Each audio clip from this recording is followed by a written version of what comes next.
Hello and welcome into the Cubs on Deck podcast. I'm one of your hosts. My name is Greg Huss, and today I'm joined by both of my co-hosts. I'm joined by Bryan Smith and Greg Zumach. Boys, we get to do one of our favorite episodes, at least one of my favorite. I know Zumach. I hate talking about the draft. Yeah. And we get to talk about the draft. We get to recap the draft, which we've done each of the past. I guess this is the third year doing it for this show. I'll kick it to Zumach first. Are you feeling like it's always like a Christmas thing for you, right? Yeah, a little bit, right? Like I build it up. Like I've already have like some initial stuff for 2026, and because I'm a sicko, and you build it up the whole year round. And now it's 2 days instead of 3 days, and I will say, like at the end, you kind of feel emotionally this is really funny. Obviously, the people that are listening to this are a certain brand of baseball niche fanatic, and so maybe I'm in comfortable spaces. But if you were to share this to the external people, they would think I have a major problem, which I might. But I mean, yeah, you get through this whole thing, and I mean, it's fun. You got 20 new names, potentially more with post-draft free agency, which the Cubs have dipped their toes in, and yeah, just kind of there's always 20 new people now to be talking about. It's fun. Well, to be fair, Zumach, I mean, this is typically one of our most listened to episodes. So I think we do bring in a few listeners that are like casual Cubs fans, like wanting to know who's new to the organization. So like this is still a safe space, but for you to nerd out. But like you're sharing with a few extra people this week, I feel like. I think there are some people that are going to wonder if he started what he said in his last answer, like on a therapist couch. You know, it sounded like he was just kind of staring off into the distance, just like, you know, it's the end of another cycle. Yeah, when one door closes, another opens, another contention window. Yeah, I don't know. I enjoy it. I build it up, but yeah.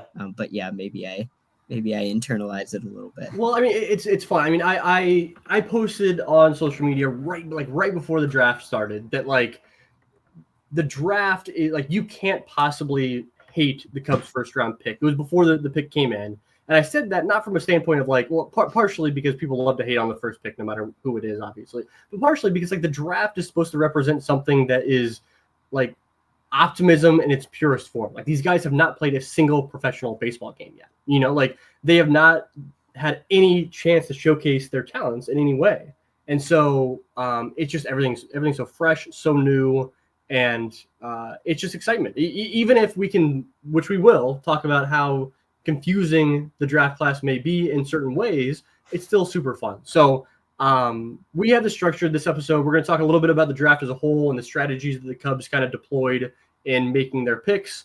We're going to follow that up by spending the most time, obviously, talking about the Cubs' first-round draft pick and Ethan Conrad. We'll then we'll announce all 20 names. We probably won't hit on all 20 guys. We might. I don't know. We might throw a sentence or two for each guy. But we want to hit on as many of these 20 guys as humanly possible. And so I guess, Bryan, I'll kick it to you first. What were your impressions overall of the way the Cubs carried out this 2025 draft class? Yeah, you know, I was thinking back and I kind of feel like I did a year ago when we did this episode. Like it's very easy now to look back and remember Cam Smith as this, you know, all-time home run pick, this guy that reaches the majors and is a difference maker this quickly and nets you a superstar. But, you know, I mean, Smith was a guy that could have gone ahead of the Cubs. And so we did feel like we got a player that was kind of ranked above the pick, but it wasn't a pick that like, I think people were necessarily shouting from the rooftops about. And then after that, you know, rounds 2 through 10 felt like this is the Cubs using their models and sort of doing what they do. And like there's some excitement in it. There's some confusion in it. There's, you know, a lot of college performers that have, you know, an impressive sentence or three that you can write up in a quick little draft recap about. And that's what it is to me. Like, you know, I think coloring this as very different than past Dan Kantrovitz drafts is probably incorrect. It feels like last year. Yeah, that's actually what I was thinking about. And last year feels a lot different to me. Not a lot different. It feels like a different strategy, a different when I'm looking at the class immediately following, I think I'm less impressed right off the bat than I was during the 2022 and 2023 classes, where I came out of those thinking, wow, and I was right, because the classes have been terrific. But I came out of those drafts like super impressed just by the names and the performances they displayed in college. Versus, you're right, I think this is reminiscent of the class from a year ago. You agree, Zumach? Yeah, I think it is. And I think that as the Cubs adapt and continue to tweak their model, there's maybe some stylistic tendencies. I mean, a few of them are well known, and we'll talk about them with Conrad, like certain batted ball characteristics, wood bat performance.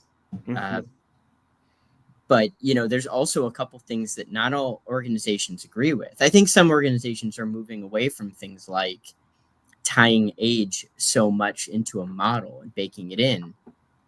The Cubs clearly didn't care about that. And I'm not saying that in a negative way. So I think, but like the last 2 years, so this year and last year, have felt kind of stylistically very similar, in how they're structured and what they're targeting.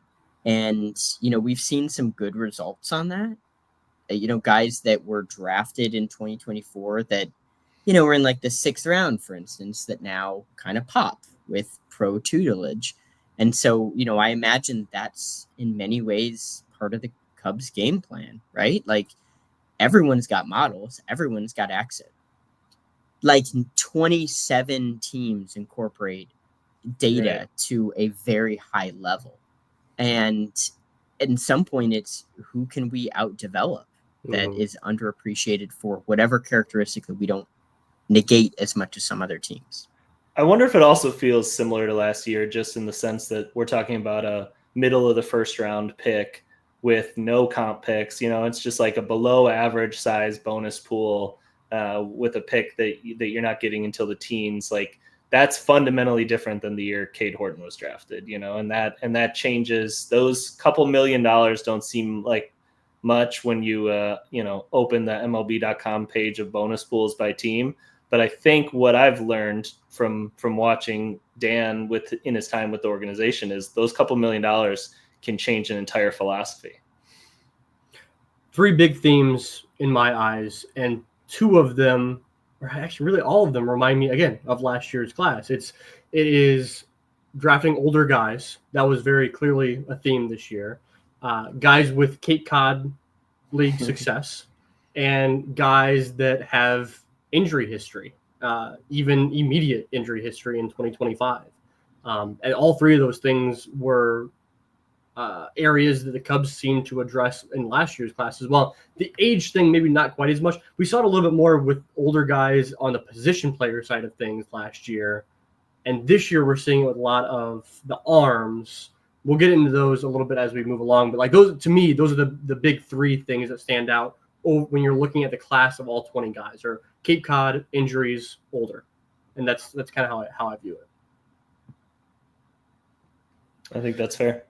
All right. Do you want to go ahead and dig into our first round draft pick? All right. So with the 17th pick in the first round, the Cubs drafted Ethan Conrad. He is an outfielder from Wake Forest. That slot bonus the bonus slot is $4,750,000.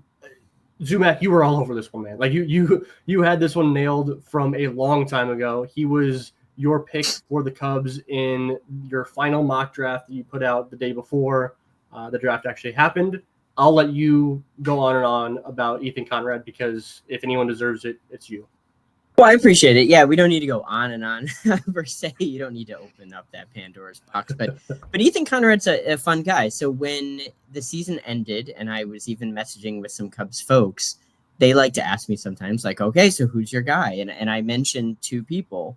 I mentioned Summerhill, who ended up kind of falling a bit. He never got to the power that I thought he would. And so I understand the Cubs not being interested there. And I mentioned Ethan Conrad.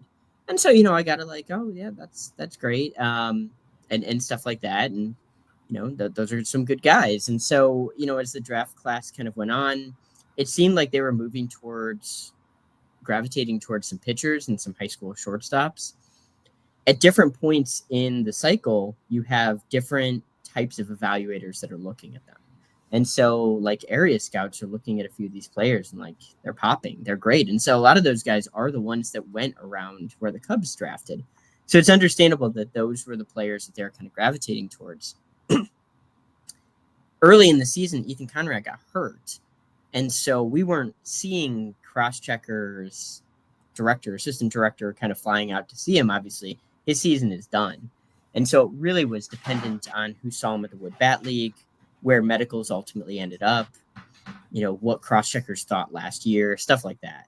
And so ultimately, though, Conrad still checks all the boxes. And as we were leading up into the last few weeks, things had started to move from final evals were done from area scouts. Cross-checkers were submitting their kind of preference lists.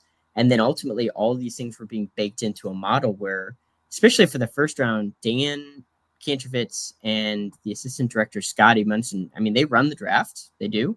But obviously, when you're talking about millions of dollars, you're at least having a lot of input from the upper brass, right? Like Carter Hawkins and Jed Hoyer are not drafting this class, but they should be in the room, right? Like if we're writing a $3.75 million check, you probably want those guys to be totally on board with the direction that you're going. And I don't think that they entered. This is my understanding, and I haven't talked to Dan Kantrovitz or anybody, but it's my understanding they didn't enter this draft thinking this is our guy. It's not like the draft day Vontae Mack, no matter what, on a Post-it note. That wasn't the case here. I think they really liked Ethan Conrad, though, and what I was hearing is, I'll mention one of the players, is Tyler Bremner. If Tyler Bremner was on the board, I think they would have selected them. There were a couple other people. Those players weren't on the board, and so it made sense of, hey, we'd like to take a slot savings at 17. Ethan Conrad is the guy. That makes sense. And so it ended up just being some good intel. Could have easily been not some good intel. But once Tyler Bremner got selected at 2, which is a little bit of a shocker, my ears kind of perked up because all of a sudden a guy that really checked all the boxes seemed to possibly be falling into their lap. So Z, let me ask you this, because hearing you talk about sort of the evolution of the scouting department, like going to work this spring and kind of working through guys, and Conrad not being one of those. What would you say to somebody if they had the cynical take that said, well, those other guys were open to fatigue as they were more and more scouted over the spring, and Conrad actually, could he have benefited from the fact that he didn't get those extra looks? He didn't get that extra guy in that didn't like him as much as the guy before did. Is there some element of fear that you have that maybe, he was underscouted in a way that like didn't lead to the fatigue that ended up making him crossed off their list?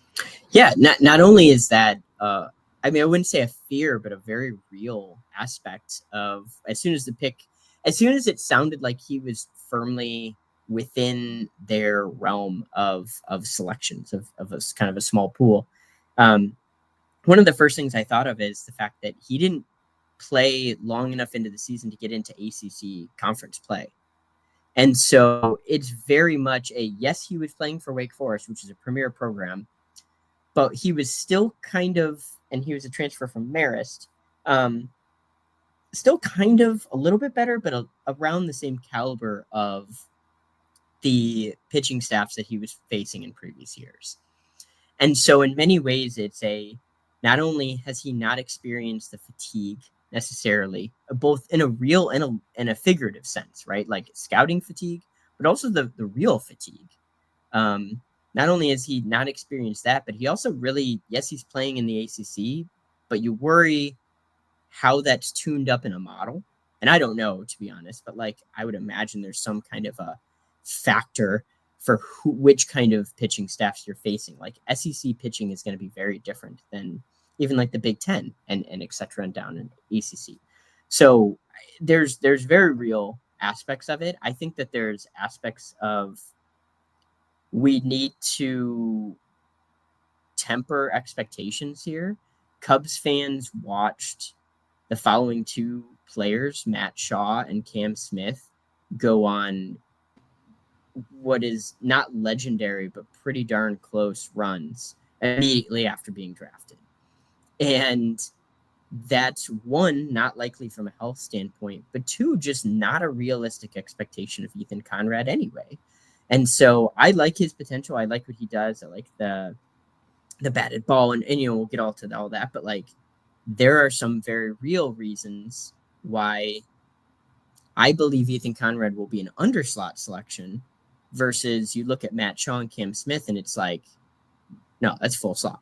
Yeah. And I think that there's, without critiquing the player, criticizing the player, but critiquing the player, I think it's appropriate to put that within context. On top of comparing to those two guys, he also has, people are going to read that he has this shoulder injury that reminds very much of Pete Crow Armstrong's shoulder injury. One of the reasons they might be optimistic about power is seeing that Pete Crow Armstrong healed from that injury enough to have this pretty legendary first half in the power department. And so, you're getting compared to Shaw, Smith, and the current MVP of the National League. That's a lot of expectations to walk into the organization with.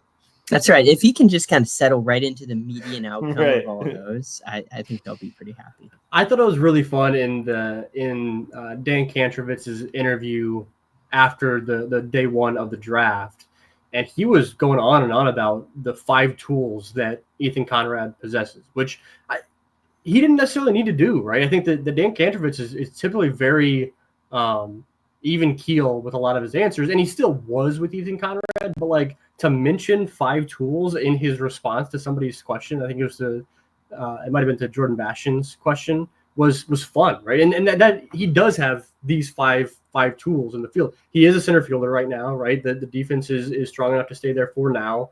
Probably ultimately profiles as a corner outfielder. We'll see. But the combination of contact and power at the plate along with speed is always fun to have for a guy like that. And so the thing that I keep reading, and Zumach, you know better than me, is there may be a little bit too much chase, and we don't want to go into too much detail here on the show, but a little bit too much chase in Conrad's approach at the plate. Besides that, hits the ball real hard. Yeah, I mean, it is a higher chase, and I will say there is a pretty consistent precedent for players going from the mid-major level to like the ACC and SEC, where you start to see chase.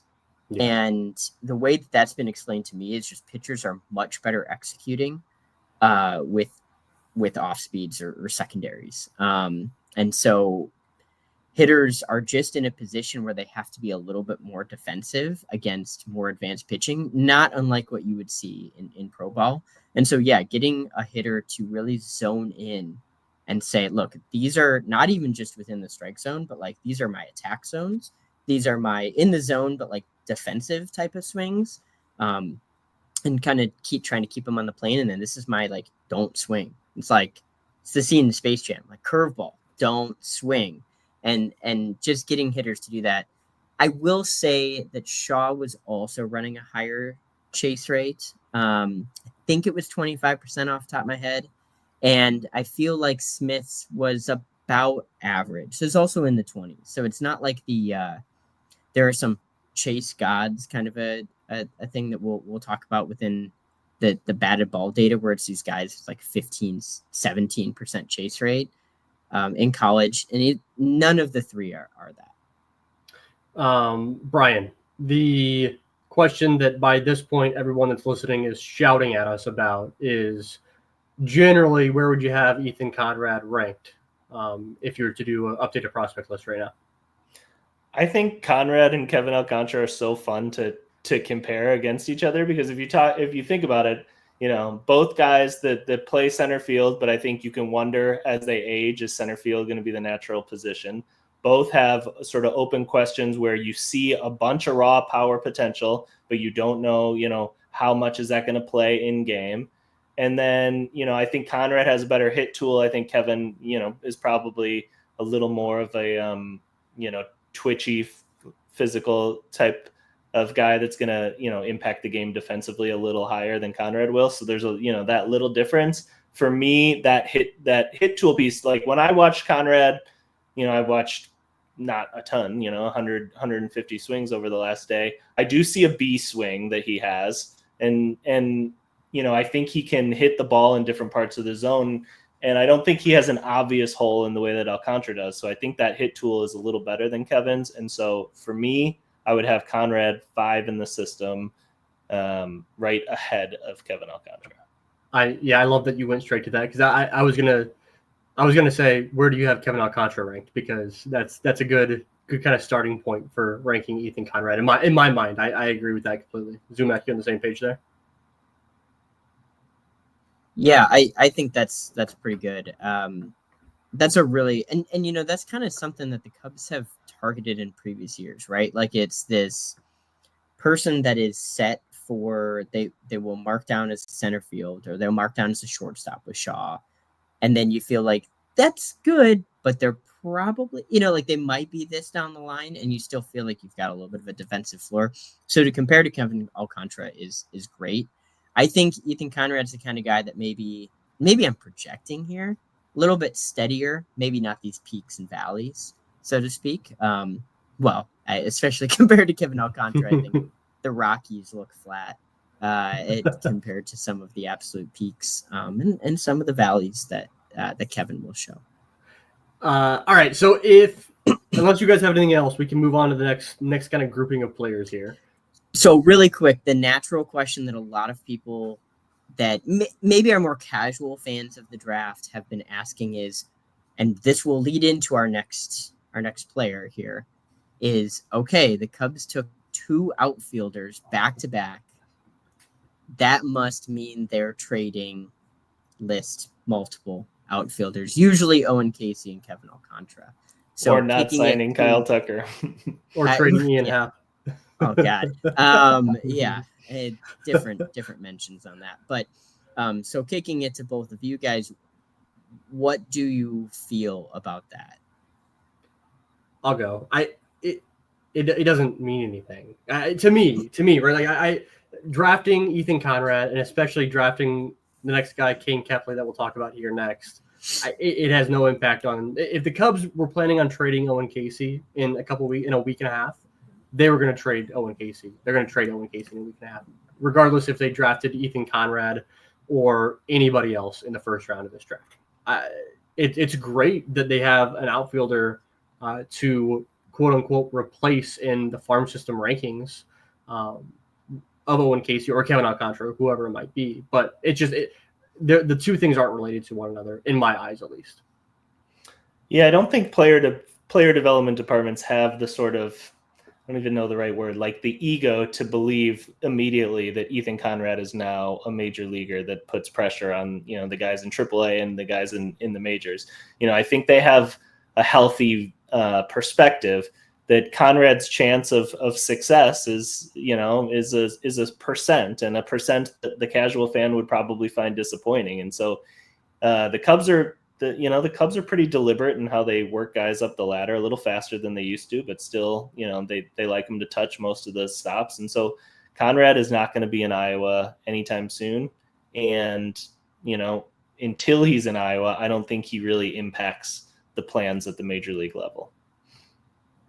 Yeah, I mean, I'd even say, slightly beyond that, which is until guys, I mean, we've seen the Cubs be very deliberate with that final step into the major leagues. Like, Owen Casey's ready for the majors, but he's not in the majors. And so kind of along those same lines, I would just temper expectations. I had so many mentions of the last 3 days, and I do want to say thank you because it's nice to always interact with people, but just putting it out there, like, I don't personally believe that it's that meta that these decisions were made with that context in mind. I think it is kind of what Greg Huss is saying. A nice compliment. I think it does align, but it's just not related to decision making. Yeah. It's something that's fun to write out a mock 2030 Cubs lineup, but the people that make decisions for the Chicago Cubs don't make them that way. Yeah, exactly. All right, guys, let's bite off the next grouping of players here. If you guys are watching on YouTube, you can see all the draft picks laid out there, 1 through 20. If you're listening on podcast form, I'll just say these names out loud. I'll give a comment or two about each of these guys, rounds 2 through 5, and then we can kind of address the group as a whole there. So in the second round, the Cubs drafted Kane Kepley, who is an outfielder from North Carolina. He is a speed guy, on-base guy, not a whole lot of power. I'd almost describe him as a few rounds sooner, a little bit more twitchy, and a little stronger version of Brett Bateman, who the Cubs got in the draft a couple of years ago. In the third round, they drafted Dominic Reed, who is a right-handed pitcher out of Abilene Christian University. He has a low to mid-90s fastball. He has a very, very good changeup, at kind of a little bit of a wonky arm slot. In the fourth round, the Cubs took a guy that will likely be an overslot guy.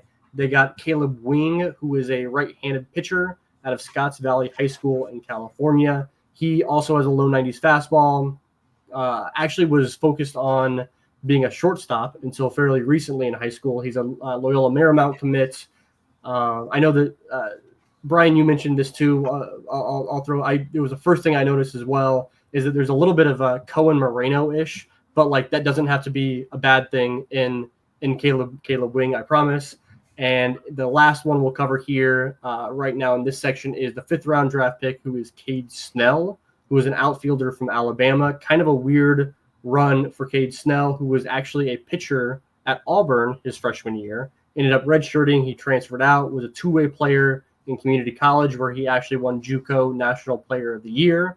Transferred back to the D1 level at Alabama, where he really had some really strong numbers, good data. He was the captain of that team at Bama. A lot of really good remarks for his kind of makeup as well. So of those 4 guys I just mentioned, Zumach, who do you want to dig into first? Well, really quick on Kane Kepley, because I think that this is probably the one that I would have the most critiques on. There's a few factors at play. One, I think he is a very good prospect, worthy of being selected within this range. I think that you shouldn't overlook the overall profile and how valuable that can be. Also, we shouldn't discount the fact that there are players at the major league level with a similar profile. Now, obviously, that's a very high range of outcomes, but like a Stephen Kwan or a Sal Frelick is the name that really kind of jumped out to me while rewatching Kepley. Taking that all into context and applying it to where the organization is, probably wouldn't have taken this kind of swing. I think I would have gone and leaned a little bit higher into the upside. That's not to knock anything about Kepley, who I mentioned is absolutely valid to be selected here. But I would have taken another player on the board. And it sounded like that there were some pitchers that were available that would have kind of fit that style.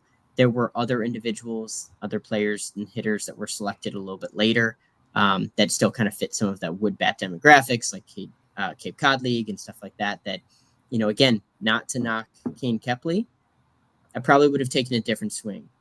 Some positives on Kepley, we talked about being kind of a chase god. That's Kane Kepley. Kane Kepley makes extreme levels of contact, sitting at about, well, I guess the pure contact is not extreme, but it's about 88%, which is a very good figure. The chase is an extreme. This is like a 13.6% chase rate, which is so far well above average. That's plus or plus type of chase. So when the ball is outside the zone, 87% of the time he's not swinging, compared to his fellow colleagues in college.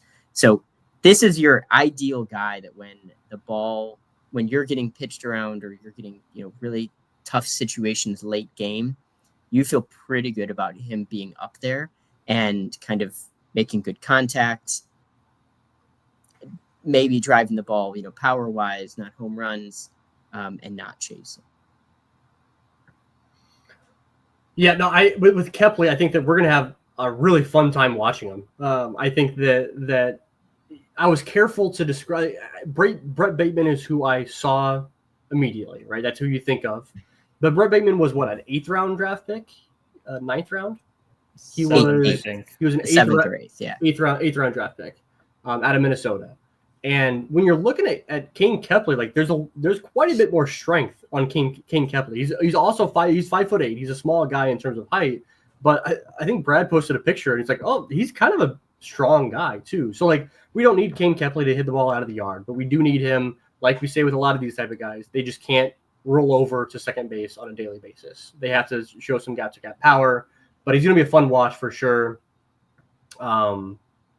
I'll kick it to you next, Brian, but I want to point out the guy that catches my eye of this grouping here to me is Cade Snell. I really like the footage that I've seen of Cade Snell. I like everything that I saw immediately after he was drafted in terms of his makeup, the fact that he's the captain of the team at Alabama, especially after not spending his entire career at Alabama, to be the captain of that team, to be the JUCO National Player of the Year. We, on this podcast, prop up JUCO Bandits. JUCO Bandits are awesome. And to be the National Player of the Year is awesome. The data was strong. Last year at Alabama, he slashed 363 with a 464 OBP and a 575 slug. Walked 15% of the time, struck out only 7% of the time. Really strong numbers in the SEC. An older guy, but a guy that he really stood out to me was Cade Snell. I'll just tackle the other two guys because I actually think there's some similarities there that we can talk about. Dominic Reed and Caleb Wing, both right-handed pitchers, similar heights. They're more than 3 years apart in age, but they have sort of similar development plans, I bet, because the important thing, first and foremost, is going to be adding some good weight in hopes that the velocity floor probably ticks up. And I think they've shown a little upside at the top end of their velocity, but you're hoping those guys get to the mid 90s when they consistently, when they get their sort of chests and legs built up. And then they're both guys that throw good changeup and clearly sort of pronate well. And so it's going to be about teaching them the right kind of breaking ball and finding a fit there and seeing if it works. I think both those guys have a good chance.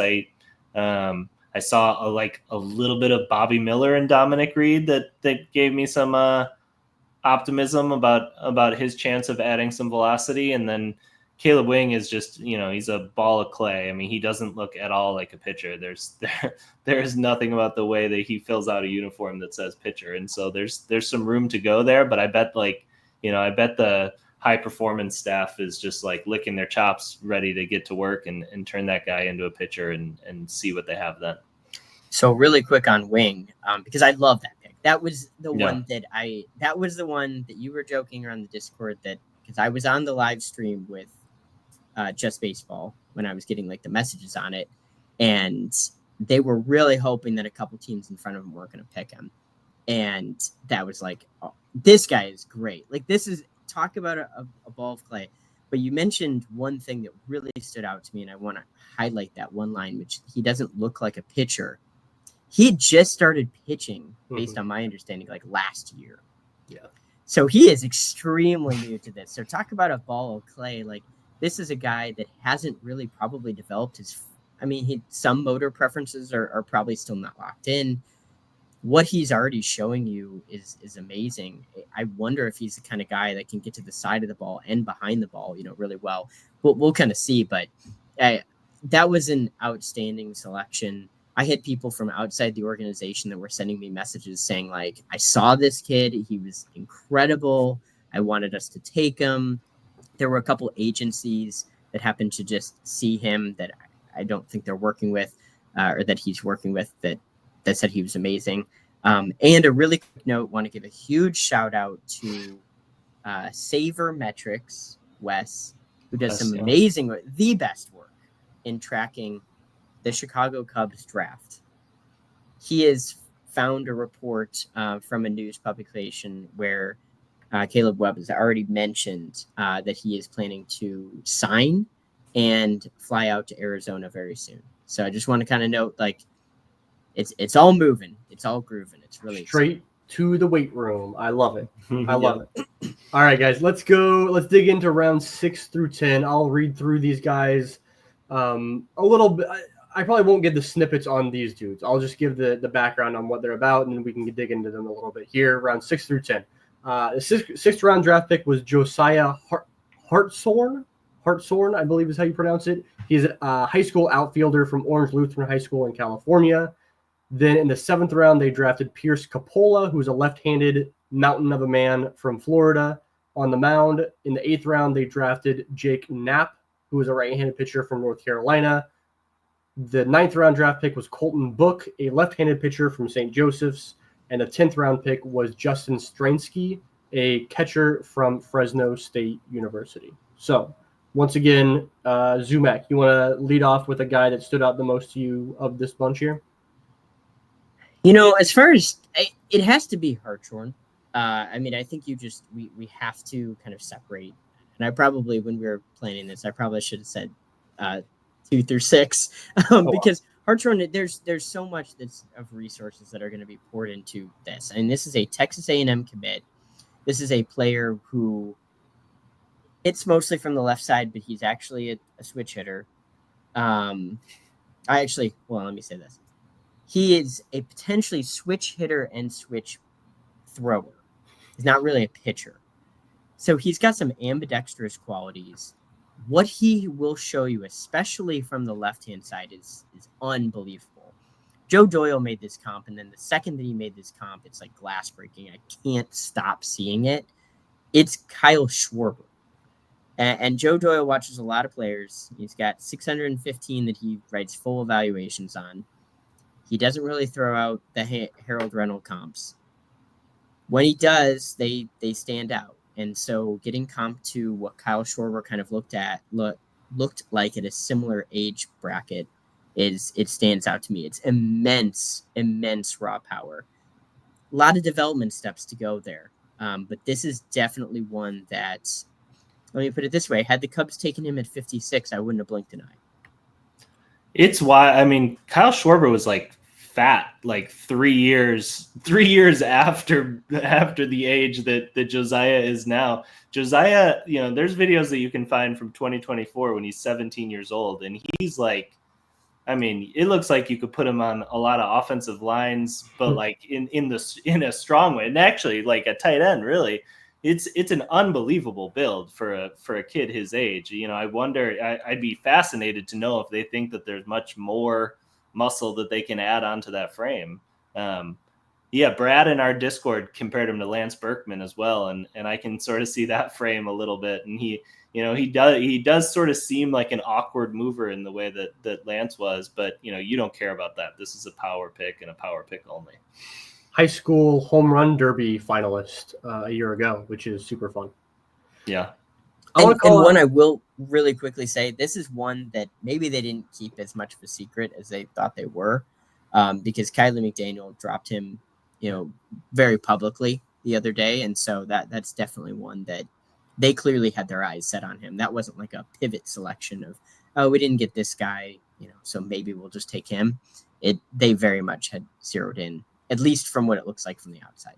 In a draft full of guys that you kind of got to squint to find some overslot dudes, Josiah Hartshorn is definitely an overslot guy and well-deserved. Sure. And so I want to call it 2 guys from this little group. One is Pierce Capola is super interesting to me. Just a huge human being from the left side, really good numbers, but just could not stay healthy during his college career at Florida. So you don't really know exactly what you're getting with him, but in terms of health. But the results are really good, and he looks impressive on the mound. The other guy I want to call out is Jake Knapp, because he is an interesting guy. He bounced around, a lot of injuries, long winding road to this point. He actually turns 25 next month, which is crazy. But I want to read this off. Banks Totten is a guy that we've worked with quite a bit in the prospecting community over the past few years. He works analytics for North Carolina in the past, and so he is very familiar with Jake Knapp. So I reached out to Banks to find out a little bit more on Jake Knapp, and he provided me with all sorts of good stuff. But I asked if I could read this little quote that he gave me on Knapp, because this is tremendous stuff. So straight from Banks's mouth here, he says, overall, Jake's a big, aggressive arm who's learned to trust his stuff and go right at hitters. The arsenal isn't overpowering, but he knows how to use it. With a strong outfield behind him, I bet on him adjusting quickly, even if there's some turbulence. And I'd be remiss not to finish with the fact that off the field, he's one of the most genuine, respectful guys I've worked with, humble, soft-spoken, but a tremendous leader and mentor, especially for our young staff this year. He always treated us analysts with total respect, and I'm going to truly miss having him around. Couldn't be happier. He's heading to the Cubs. And so If we can call out a guy like that, I think we should take the opportunity to do that on the show. And I'm really excited that Jake Knapp is a part of the Cubs organization. Yeah, it sounds like, between Cade Snell and Jake Knapp, they got some real leadership into the building with those picks. With you mentioned Pierce Coppola, I'd like to say that Brian Hudson walked so Pierce Coppola can run in this organization. I look forward to Pierce being an improvement for the Cubs over what Brian Hudson is to the Brewers. So, those are the expectations I'm going to put on him. For sure. Anybody else any other comments you wanted to make, Brian, before we move on? No, I mean, Colton Book from a really small school. I don't know anything about him, but nice frame, lefty, good numbers. So, I'm curious where that goes. I wonder if you know anything about him, Z. I don't know a ton. I have heard, I think from the development standpoint that a lot of these guys, it might be kind of a steeper hill to climb. And in many ways, that's just the nature of being a post-fifth round selection in MLB. I think a lot of their development has effectively been done in college. Mm-hmm. And so it's now then taking that next step in how to adapt to kind of professional ball. There's some interesting guys there for sure. I want to also highlight, if I say this wrong, I apologize. Justin Stransky. I don't think that we should overlook that one. And I maybe I'm kind of overly confident because that was the guy that I had zeroed in on some early editions of my mocks. Kind of a little annoyed I didn't bite the bullet on that one and keep him. But he is a guy that is highly regarded as a catcher. He was recently moved to catcher like the last couple years, and then was a Buster Posey Collegiate Catcher of the Year semifinalist. He makes good contact. I don't think that this is an impact bat. But when you're talking about a 10th round guy, the Cubs really like to take these catchers that you just believe in their leadership. You believe in them defensively. You think that in the future, that's your backup catcher and your grizzled veteran and somebody that can play 10 to 12 years in the big leagues. That's the kind of player that Justin Stransky is. I mean, the Cubs have gotten really good at getting those types of guys in their organization and kind of hoping that each and every one of them takes the little extra step to, instead of being there's a fine line between like a second or like a backup or a third string catcher in the majors and a organization leader in the minors behind the plate. There's a fine line between that. And hopefully Justin Stransky can take that kind of extra step to be that guy. All right.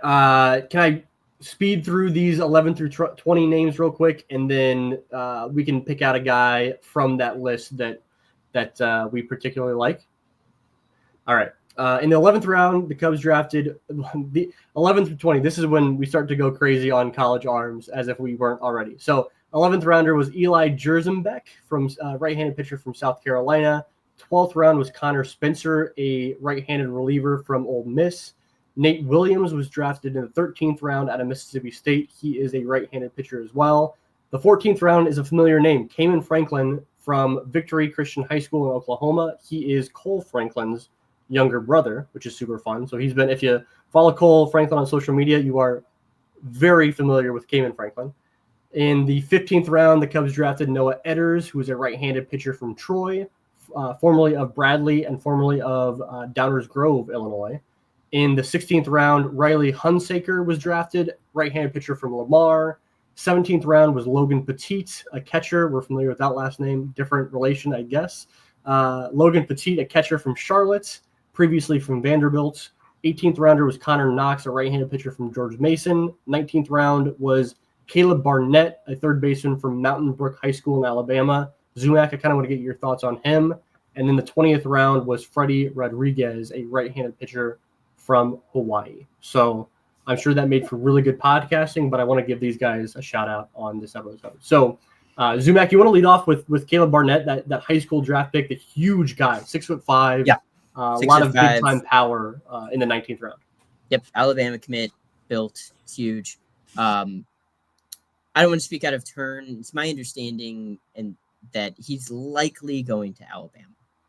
and it's not like a, oh my God, what the Cubs botched this one. I think they were totally aware that this is my like guess here. I haven't talked to high level people about it, and I certainly am not going to talk to his advisor or Caleb about this. But very similar to when they drafted Blake Blatter, something Blatter. Brock Blatter. Brock Blatter in the 19th round in maybe 2022 or 2023. Yep, 22. That was it must have been 2022 because that was the Jackson Ferris hedge. Yep. If Jackson Ferris wasn't going to sign, all of a sudden the Cubs had a whole bunch of money that they could offer there. I believe, and I think that they anticipate him going to Alabama. So don't be shocked if they don't sign him. But there were definitely people within the organization that liked him. They saw his Super 60 in Chicago and were like, this is awesome. That's at least how it was phrased to me. So he's got a lot of raw tools. I was looking at him as my 11th rounder. That was one of the guys that I had kind of zeroed in on. Ultimately it didn't work out, and they took some higher upside guys earlier. But there were definitely some people that looked at Caleb Barnett and thought, this guy could be awesome. I used the comp of Kobe Mayo.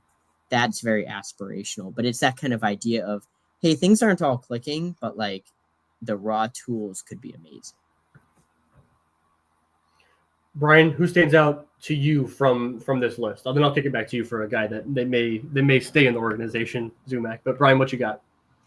I mean, I think Kamen Franklin's the guy that's going to likely come in over slot. I think when the 11th and 12th and 13th round picks came through, and it looked like those were three guys that were sort of unlikely, I think that there started to be some real confusion about the Cubs strategy, because if there's one thing you could always bank on with the Cubs, it's like saving some money for that round 11 player. And it certainly seemed through those first 10 picks like, they had built a draft that had followed that pattern.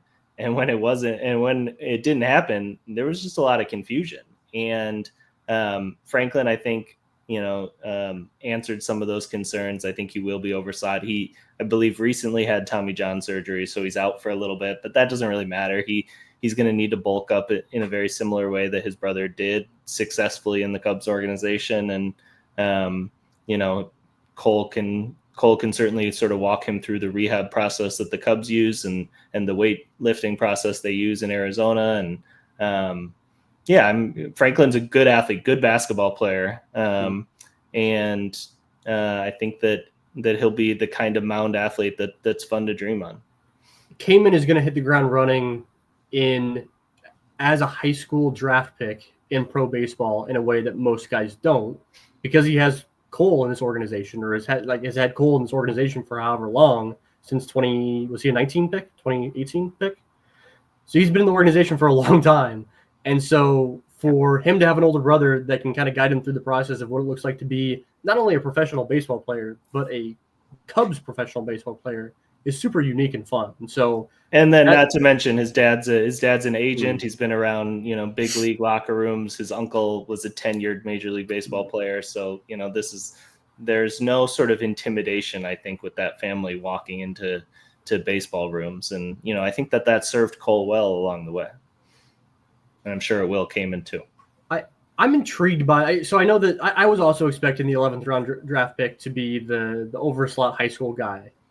The drafting of Eli Jerzenbeck from South Carolina is just so interesting. He's a guy that he's missed the last 2 full seasons because of injury. He first had Tommy John surgery, and then he had a stress fracture in that right elbow. And for the Cubs to draft, and he still technically, I think, has 2 years of eligibility in college. I think so. Yeah. And so there's still actually some leverage that he has to not sign. He's in the 11th round, so he may get a little bit over slot even in the 11th round. He may get some of that extra signing bonus money. The thing that's interesting to me is that he's missed the last 2 full seasons of baseball, and so for the Cubs to take him at 11 is just really interesting. I don't know how he bounces back from those injuries. He was fun and impressive when he was healthy his freshman year, but that was a long time ago. So really intrigued to see what the Cubs do with him. Yeah, I think he immediately stood out. I would maybe push back. I don't know how much overslots are going to be there. It didn't sound like the feedback was. That being said, I don't think they're going to like miss out on these guys. No, yeah. I think that especially the names that have been talked about, they feel really good about, without kind of speaking out of turn. So I think that is excellent. I came in when that pick happened, it was like a weight lifted because I was like, oh, they're actually going to go for this. And, Kamen was recommended by Ty Nichols, who's a very respected scout within the draft room. He's, Jackson Wiggins, Cade Horton, Cole Franklin, Jordan Wicks. I mean, this is a person that within the draft room carries a lot of respect, kind of like Billy Swope and like several others as well. And so he was really in on Kamen. So that was definitely something that took a lot of work to massage and make happen. And so, I think it was just good things all around when that selection happened. Zumach, you had Noah Edders mocked to the Cubs. Oh, yeah. Yeah, I had Noah Edders. I thought that he was just kind of an interesting prospect out of Troy. I liked the mix. He was more of kind of like a senior sign, but I thought that he was good enough that he was actually just going to end up sticking into what we would formally call day 3. And he also just had bounced around enough that I thought, some different scouts will probably have seen him. If they like him, then that's the guy. The overall stats didn't look good. He's been very good with the MLB draft. And I think that it's those type of like late, are we catching this guy at the absolute perfect moment? Those are some that the Cubs have really gravitated towards. So I was actually like going and kind of watching some of the video and stuff from the draft league. And it's like, you know what? Actually, this is a guy that the Cubs like to take a chance on is players like this. All right, guys, I'll leave you with a couple questions here as we wrap up the show. The first is, are there any guys besides Ethan Conrad, who we already discussed kind of where he falls in a prospect rankings?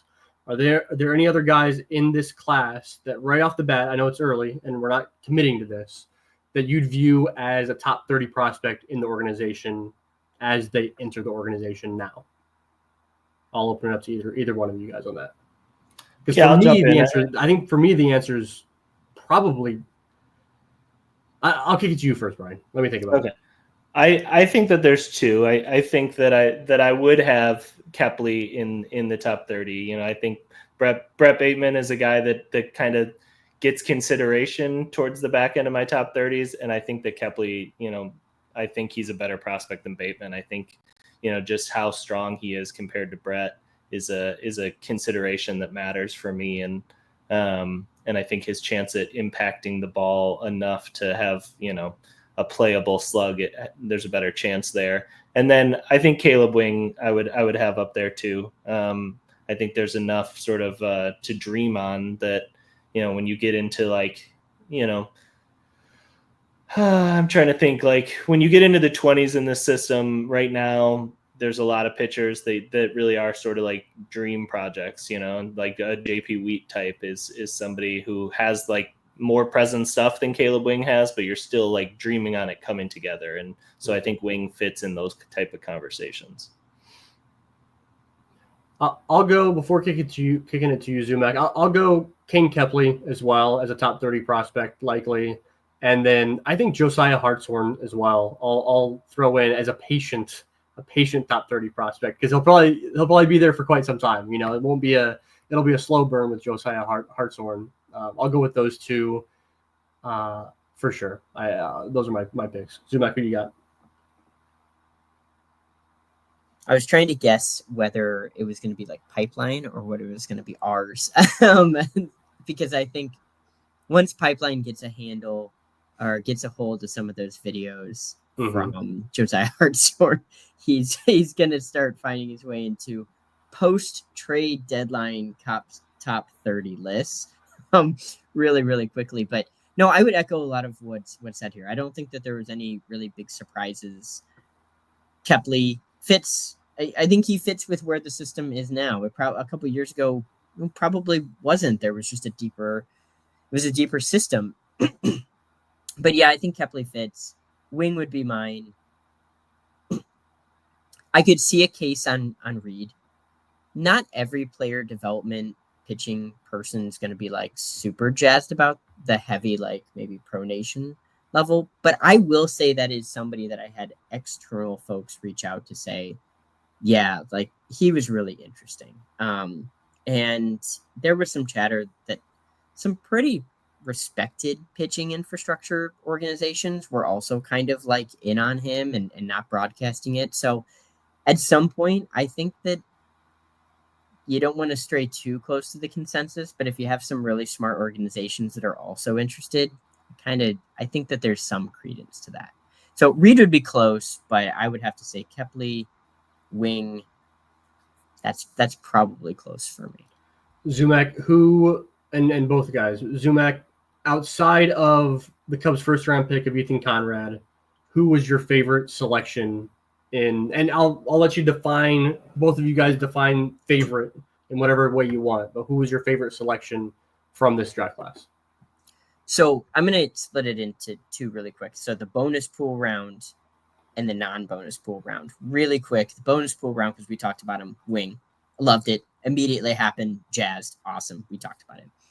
The next one, if I take the emotion out of it, because the emotion was seeing Kamen Franklin be selected, knowing that it sounded like there was a lot of work that went into it, but just purely without that, Nate Williams from Mississippi is not getting kind of the love I think that he deserves on that one. He looks like a starting pitcher and throws electric stuff. And he started having extended outings where he was still throwing electric stuff. So yes, he's on the older side. Yes, it's not probably an elite prospect, but these are the type of guys that if somebody like that pops, that's a huge development win for an organization. I saw him. He had been on my radar. I love that selection. Nate Williams has given me not quite as big of a track record in terms of results, but better stuff than Evan Aschenbeck, right? Where it's a multi-inning reliever in college in the SEC that like the stuff is better with Nate Williams than Evan Aschenbeck, but like Evan Aschenbeck was the reliever of the year award in college baseball. Yeah. So like similar vibes for different reasons. But Brian, I mean, I like that overall concept, and then you get him into pro ball and you say, yeah, we're going to stretch you out a little bit. Yep, exactly. You get some Myrtle Beach piggybacking in your future. Yep. Brian, you're muted.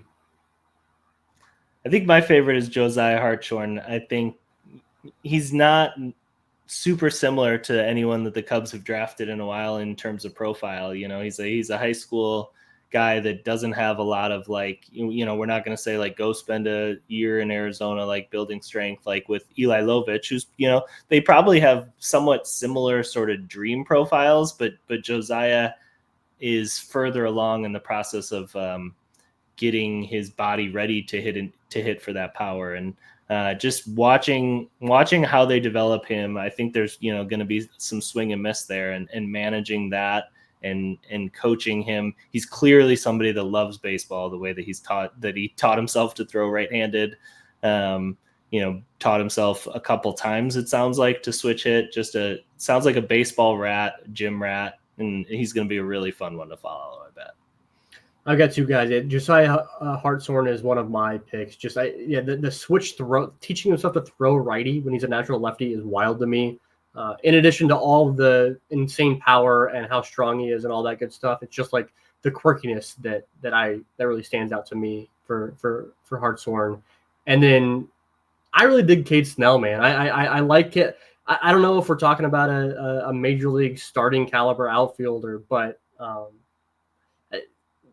I love picking out guys that are my guys in the system. And the moment I watched some highlights of Cade Snell, he seemed like a guy that I'd identify with and really root for as he climbs up through the system. So Cade Snell is my other pick, is a favorite pick in this draft class. All right, guys. I think that's all we got. You and the three of us were like, "Oh, we're gonna go 45 minutes." We didn't do that, obviously, but oh well. All right. Any last things you want to plug? Each of you guys, Zumach, I'll start with you. No, I don't think so. I'll probably have some breakdowns as soon as I can on some of the stuff. It's a really peak time at work, so I probably won't be cranking some of that out. But I was really thrilled to share this with everybody, and I hope people had a lot of fun. And Dan Kantrovitz was just on Marquee Set Network and said, "I think we nailed those picks." So, if Dan loves it, I think that his track record speaks tremendously for the organization. Bryan, where we can find you? Yeah, since I last recorded, I started a Substack. It's called 5 Cubs Things. You can follow it through my Twitter or Blue Sky, or links are on Discord. Would love for people to follow it. Just gonna write about the Cubs once a week through the end of this season and sort of see where it goes from there. But yeah, it's a sort of new project. And you can find me on all the social medias, Out of the Vines, on Twitter, on Blue Sky. Check us out on the Discord, on the 1060 West Discord channel, on the Prospects channel for me specifically. Thank you guys so much for tuning in. This is always one of my favorites every single year. I appreciate you guys tuning in and listening to us talk about 20 Cubs draft picks. In the meantime, we'll be back in your ears in one short week. Take care, Go Cubs.